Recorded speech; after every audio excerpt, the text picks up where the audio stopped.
averaged in the mid-80s.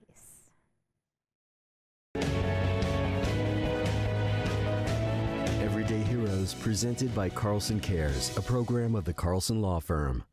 From the Vietnam War to Iraq and Afghanistan, some of the nation's best and bravest in our military are calling Texas home for the next week. Yeah, Blessing Iwichuku hopped aboard the Flagship Valor flight to San Antonio, introducing us to some everyday heroes as they head to the Congressional Medal of Honor celebration.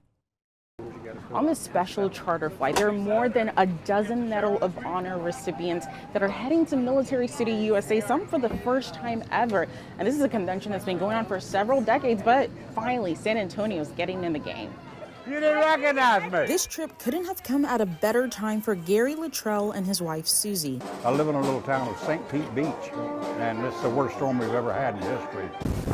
The Florida couple managed to escape days after Hurricane Helene tore through the southeastern part of the country, leaving a rising death toll and destruction in its wake. Your father and I's battle was together. But the Vietnam War veteran has weathered even tougher situations in his younger days. Got surrounded by about 5,000 of the North Vietnamese best.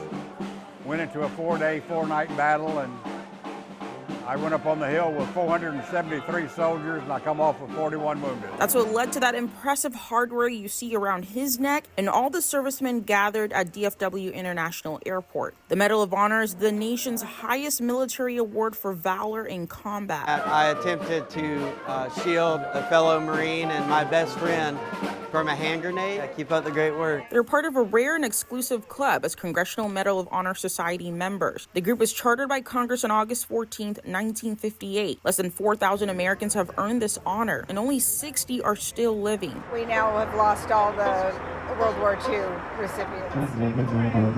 That's why the honorees gather every year for their convention.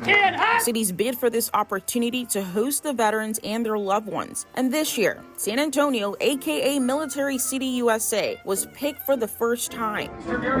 After the celebration wraps up, it's back to reality for retired Army Command Sergeant Major Luttrell, as he and others impacted by Hurricane Helene try to pick up the pieces after the storm. In San Antonio, Blessing Iwichuku, Spectrum News.